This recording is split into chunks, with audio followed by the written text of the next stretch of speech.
Assalamualaikum warahmatullahi wabarakatuh. Salam sejahtera.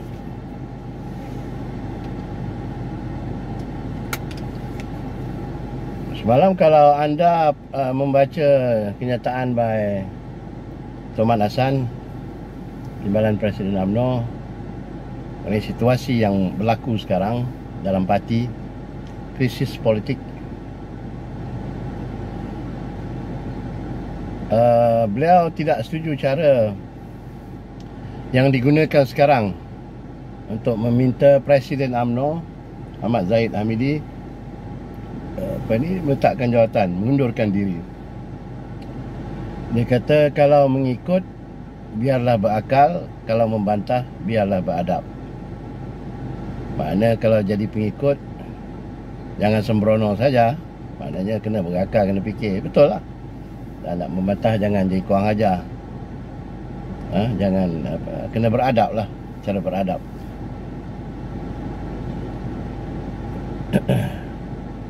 So kita tak tengok lagi cara beradab macam mana. Kalau Tok Mat boleh bagi contoh kepada kita cara beradab macam mana dalam politik ni. Of course cara beradab ni kita panggil mesyuarat lah. Kalau di Indonesia dia panggil rapat. Rapat tu meeting lah. So maknanya sekarang tak boleh nak rapat sebab COVID. Which is true. Adakan rapat umum kalau dulu, perhimpunan. So siapa yang nak lead atau nak ni, ataupun bagi Tok Mat, it's okay what's happening now. Sebab itu dia kata dia tak mau kacau di situation, takut nanti menjadikan situasi semakin kacau dalam parti. So dia ambil tempoh bertenang, relax. Sekarang bila ada desakan itu, Tok Mat bagi nasihat, kata kurang hormat. So mereka yang buat benda-benda macam itu, yang buat desakan-desakan itu, dibuat secara kurang hormat. Kurang hormat tu kurang ajar lah.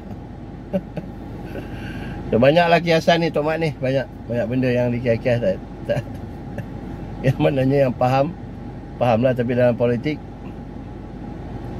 slow lah sikit prosesnya. Kalau nak berbidalan, nak berperibahasa, nak apa, itu style kepimpinan dia lah.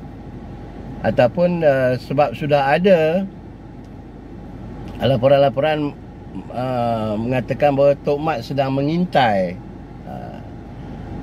mengintai jawatan presiden. Itu yang membuat Tok Mat keluar kenyataan ini, saya rasa.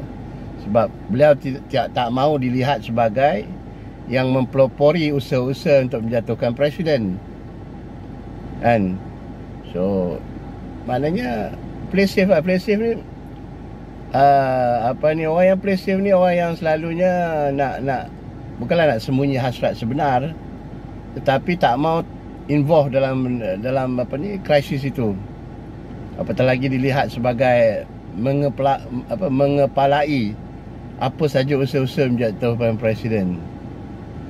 So he want to be seen as a good leader, yang tak mau marah-marah orang, yang tak mau keluar perkataan-perkataan yang tidak elok, which is good lah. Tapi kalau Tok Mat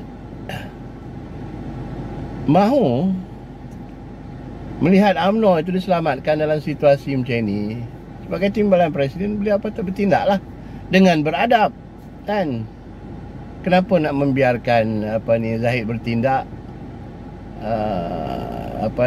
di luar keputusan MT? Dia ada dalam MT. So far presiden tidak pernah menafikan bahawa banyak benda dilakukan tanpa endorsement MT. Dia tak menafikan kerjasama dia dengan hasrat kerjasama dengan Anwar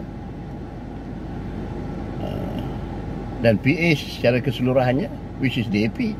Of course lah, kalau kata kalau dah dengan UMNO, dengan DAP lah. Sedangkan mesyuarat MT sebelum ini bersetuju mengenai no Anwar, no DAP. Tapi sedangkan presiden keluar pintu lain, masuk pintu lain sendiri, berbincang mengenai kerjasama itu. So as a timbalan presiden dan ahli-ahli majlis tertinggi lain, apakah mereka tidak boleh mengeluarkan kenyataan yang menegur cara Zahid begitu? Apakah beliau tidak punya kuasa untuk berbincang dengan ahli MT lain dan berjumpa dengan Zahid secara beradab? Tak payahlah nak macam dia kata nak rentang kain kain rentang untuk menggesa Zahid itu bukan budaya UMNO, itu akan memecahkan perpaduan dalam UMNO sendiri sebab ada orang lain akan masuk dan mengambil kesempatan, which is true lah, itu semua orang tahu. Tapi maknanya seluruh MT, bukan seluruh lah, ada yang ikut Zahid, dan Tok Mat sebagai timbalan presiden merelakan apa yang berlaku. Tak begitu? Biarlah, tak apalah, kita tak mau gaduh, kita tak mau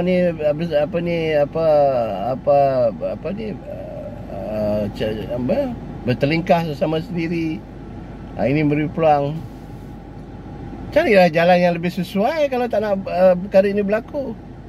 Ini pun, dalam keadaan ini pun UMNO dah pecah. Bukan ini pun, sejak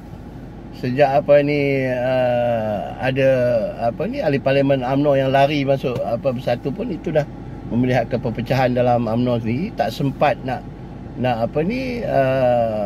menangani situasi kes kekacauan politik waktu itu, kan, krisis politik waktu itu. Patutnya mereka sempat lagi untuk menahan pemimpin-pemimpin UMNO, ahli parlimen lagi, untuk meninggalkan parti dalam keadaan situasi begitu. Itu pun dah pecah, tambah sekarang. Tak payah nak tunggu pembangkang untuk ambil kesempatan pun, dah berlaku. Dan Tok Mat kata, let's do it, pemilihan, kita tunggu pemilihan UMNO.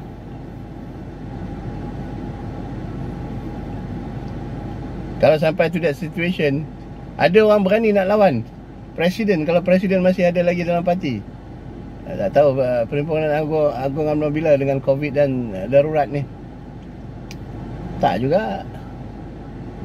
Secara terbuka, in the open, tak berani pun pemimpin lain nak lawan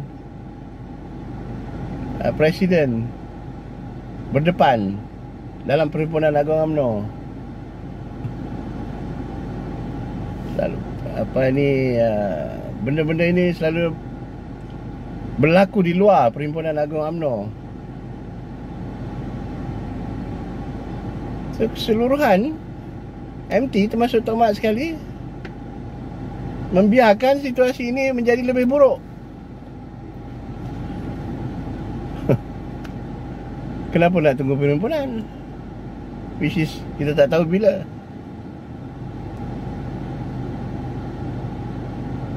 Sayang, dulu UMNO, kalau kita cakap UMNO memanglah juru cakap keseluruhan rakyat dulu. BN, Barisan Nasional, MCA, MIC,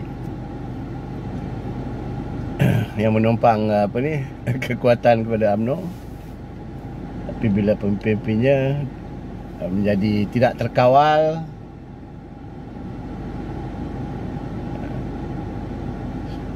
waktu mendapat kuasa memerintah negara, dan akhirnya UMNO kalah dalam pilihan raya. Kekuatannya dulu memang tak boleh ditandingi. Kalau cakap UMNO, Barisan Nasional ni memang very strong.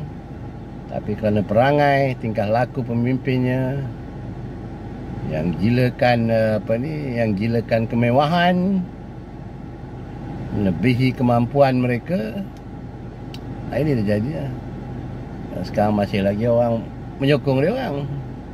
Yalah, of course, para penyokong adalah dari kalangan mereka mendapat habuan daripada pemimpin. Orang Melayu ni, yalah, tak boleh nak salahkan lah. Ini budaya kita, orang memberi kita merasa, kan. So bila orang kita dapat sesuatu habuan, kita sokonglah pemimpin tu, kita sukalah pemimpin tu. Dan to the extent ada pemimpin yang mempertahankan, pemimpin-pemimpin yang memberi peluang pada mereka, memberi ruang untuk mereka hidup, bukan hidup biasa-biasa, tapi mencipta kemewahan yang besar, kaya raya. So takkan nak lawan presiden.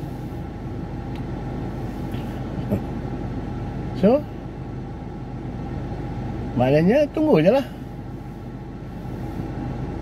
Tunggu Perhimpunan Agama memilih presiden baru. Di situ boleh pilih. Saya rasa itu tidak menyelesaikan masalah. Ataupun tunggu election lah. Ketika itu UMNO sudah lemah sangat. UMNO tak mampu lagi berdiri tegak di tengah masyarakat. Kalau boleh pun di tepi-tepi saja pun meminta belas kasihan bagi mereka yang masih menyokong parti. Bukan ni tau, bukan menyokong pemimpin. Kadang-kadang rakyat ni, terutama orang Melayu, terpaksa je. Kalau orang tu ada ni dalam tu letak seorang Melayu, pilih Melayu. Kalau letak UMNO, letak PKR Melayu atau letak Bersatu, mungkin UMNO tak ada bukan pilihan pilihan yang terbaik.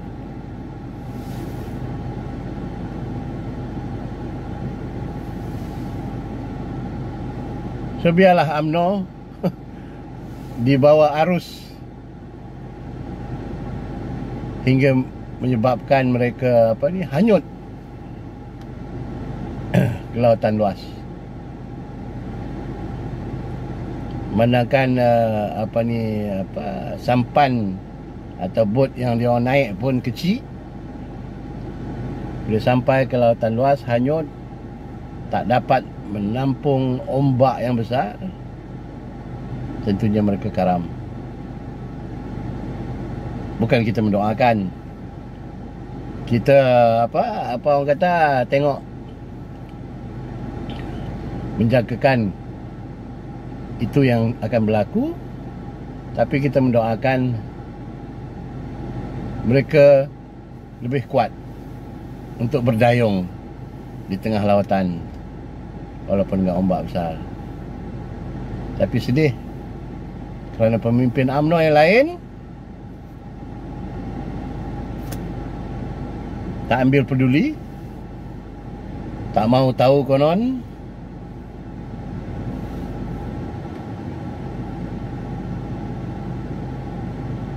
Yang dulunya konon memperjuangkan orang Melayu, dan orang Melayu tak payahlah nak harapkan sangat pada UMNO lagi.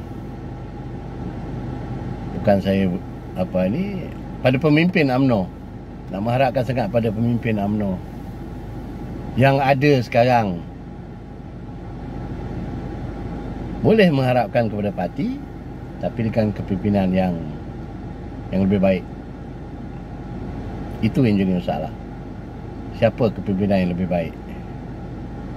Sebab budaya itu dibawa terus oleh pemimpin UMNO. Walaupun yang baru, mungkin baru masuk okey, dah lepas termasuk dalam sistem itu, jadi tak okey.